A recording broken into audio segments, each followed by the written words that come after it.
अस्सलाम वालेकुम, welcome to my YouTube channel perfect maths class. और आज हम क्लास 8 का चैप्टर 1 का क्वेश्चन नंबर 11 स्टार्ट करते हैं। चलिए, ए सेट, बी सेट और सी सेट दे रहा है और हमें एसोसिएटिव प्रॉपर्टी ऑफ यूनियन करनी है। चलिए, associative property of union, A union bracket A B union C is equal to A union B union C होती है। लेफ्ट हैंड साइड आपने उतार लिए, तो लेफ्ट हैंड साइड में पहले हम बी यूनियन सी उतारेंगे, तो बी के एलिमेंट यहाँ लिख दिए यूनियन और सी। यूनियन का मतलब होता है कीप इन ऑर्डर, तो हम इसको ऑर्डर में कर देंगे 3, 5, 6, 7 एंड 9। फिर हमने ए यूनियन, तो ए के एलिमेंट यहाँ उतार लिए यूनियन, और बी यूनियन सी का जो आंसर आया था 3, 5, 6, 7 एंड 9। अब आपने इन तमाम को अगेन यूनियन में करना है, तो आप इसे ऑर्डर कर देंगे 2, 3, 4, 5, 6, 7 एंड देन 9। यह आपका लेफ्ट हैंड साइड का आंसर हो गया। राइट हैंड साइड पे चलते हैं। साइड में हमें ए यूनियन भी निकालना है। यहाँ ए के एलिमेंट लिख दिए, यहाँ यूनियन और यहाँ बी के एलिमेंट। यूनियन का मतलब कीप इन ऑर्डर, तो आप इसे ऑर्डर कर लें 2, 3, 4, 5 एंड देन 6।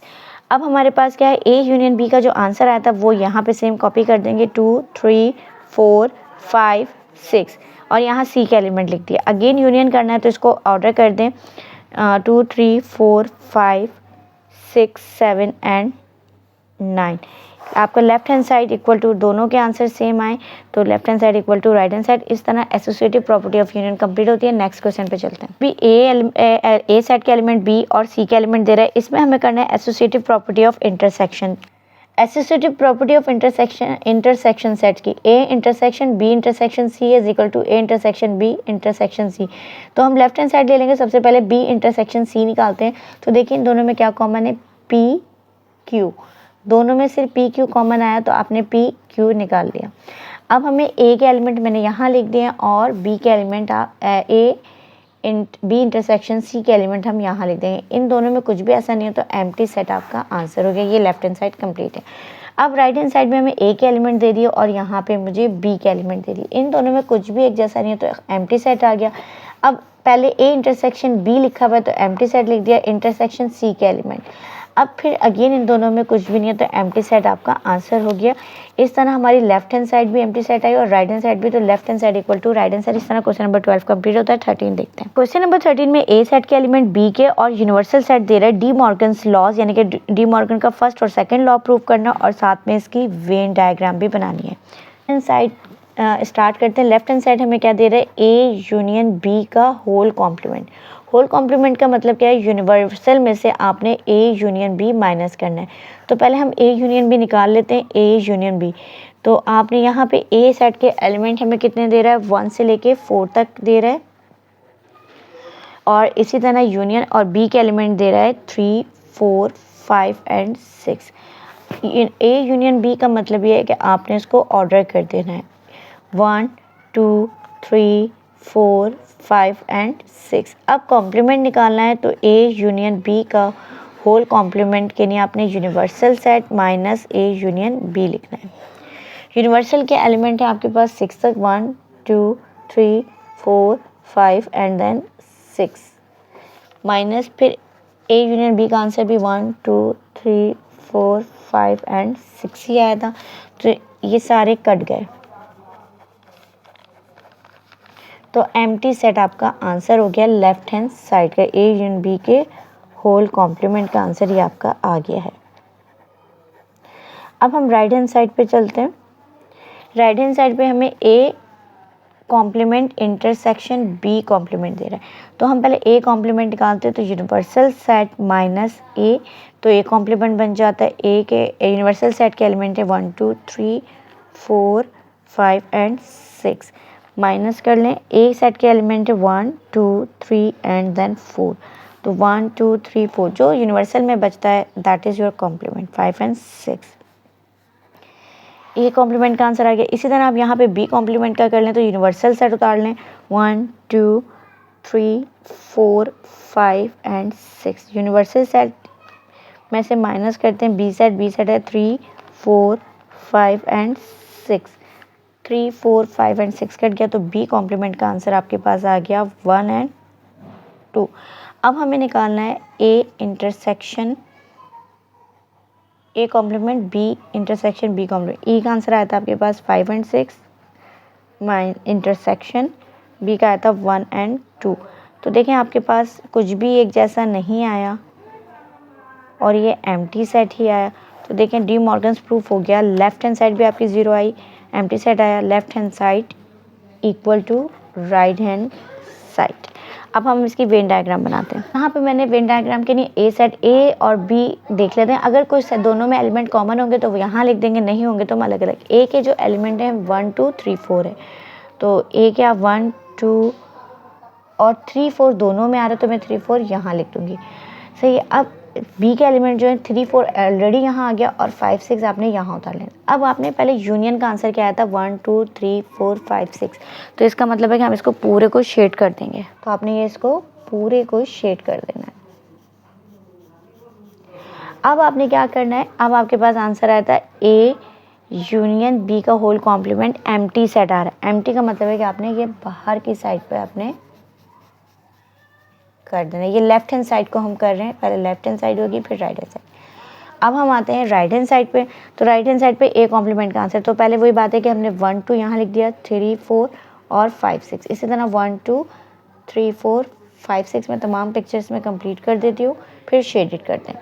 अब देखिए ए कॉम्प्लीमेंट का आंसर आता है 5 एंड 6, तो आपने जस्ट 5 एंड 6 को शेडेड करना है। बी कॉम्प्लीमेंट का आंसर आया था 1 एंड 2, तो आपने जस्ट 1 एंड 2 को कॉम्प्लीमेंट को कलर करना है। फिर आपके पास एम्प्टी सेट आया था, इसमें A intersection A complement intersection, तो ये आपने बाहर की तरफ इसको शेड कर देना है। डी मॉर्गन का सेकंड लॉ की प्रॉपर्टी है ए इंटरसेक्शन बी का होल कॉम्प्लीमेंट और A complement union B complement. तो हमने लेफ्ट हैंड साइड ले ली, ए इंटरसेक्शन बी का कॉम्प्लीमेंट यूनिवर्सल सेट में से इंटरसेक्शन बी निकालना है। तो यहाँ मैंने पहले ए इंटरसेक्शन बी मालूम करना है, तो ए के एलिमेंट लिख दिया और यहाँ बी के। अब इन दोनों में जो एक जैसा है हम वो निकालेंगे, यानी कि 3 एंड 4। अब हमें ए इंटरसेक्शन बी का होल कॉम्प्लीमेंट, तो यूनिवर्सल सेल के एलिमेंट यहाँ उतार लिया और ए इंटरसेक्शन बी जो आता है 3 एंड 4। अब आपने इसमें से 3 एंड 4 कट कर देना है, और क्या बच रहा है, जो यूनिवर्सल में बच रहा है वो आप लिखते हैं। क्या बच रहा है 1 2 एंड 5 एंड 6, ये आपके पास लेफ्ट हैंड साइड का आंसर आ गया। अच्छा, राइट हैंड साइड में क्या है, A complement union B complement.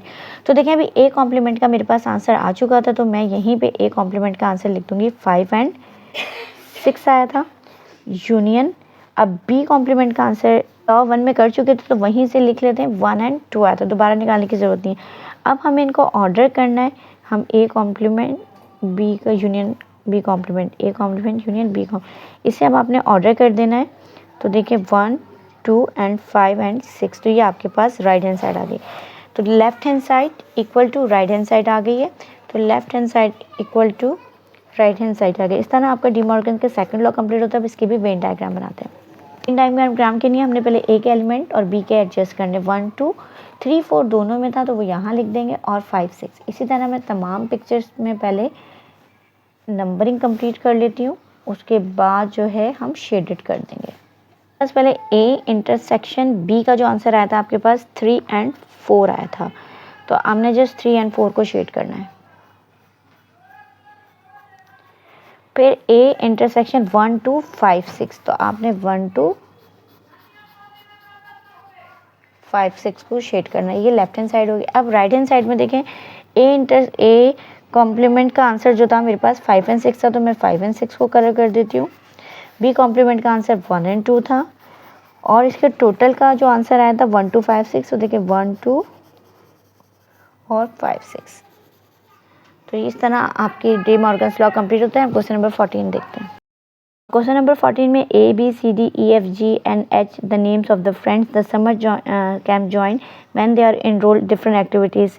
When diagram की मदद से हमें लिस्ट द मेंबर बताने, स्विमिंग, कोडिंग और पेंटिंग। तो देखें आप इनको हाइड कर लें, और ये सर्किल देखें यहाँ तक पूरा जा रहा है। तो ये ए के स्विमिंग के एलिमेंट क्या हो जाएंगे, H E and B F, तो ये लिख लीजिएगा H E B and F. Next है, अब हमारे पास कोडिंग के आते हैं, तो कोडिंग का आपने सर्किल इस तरह हाइड कर देना। कोडिंग क्या आ रहे हैं, A F A C G, F A C and G. अब हमारे पास इसके हाइड कर लेते हैं, तो इसके पेंटिंग में आ रहे हैं B F D C, B C F D. अब हमारे पास क्वेश्चन नंबर 2 बी पार्ट में जो है 14 के पूछ रहा है, write the names of the those who are taking the painting and swimming. कौन सा है पेंटिंग और स्विमिंग क्लास? देखिए पेंटिंग और स्विमिंग क्लास में देखें यहाँ पे एफ आ रहा है और इसमें भी यहाँ पे एफ आ रहा है, यहाँ पे बी आ रहा है और ये यहाँ भी बी। पेंटिंग और स्विमिंग क्लास कौन से दो फ्रेंड्स ने लिए? बी और एफ ने। तो अपने यहाँ पे बी और एफ एलिमेंट जो है वो इसका आंसर आ गया। नेक्स्ट है सी पार्ट 14 क्वेश्चन का, who is taking all this class. वो कौन सा है जिसने तीनों क्लासेस ली थी? तो देखें एफ, यहाँ भी एफ है फ्रेंड और यहाँ भी एफ है, तो ये एफ जो है इसने तीनों क्लासेस ली थी। इस तरह आपकी एक्सरसाइज 1 आज कंप्लीट होती है क्वेश्चन नंबर 14 के साथ। आई होप आपको ये वीडियो अच्छे से समझ में आएगी। इस तरह की मज़ीद वीडियो देखने के लिए मेरे चैनल को लाइक कीजिए, सब्सक्राइब कीजिए और बेल आइकन प्रेस कीजिए। Thank you so much.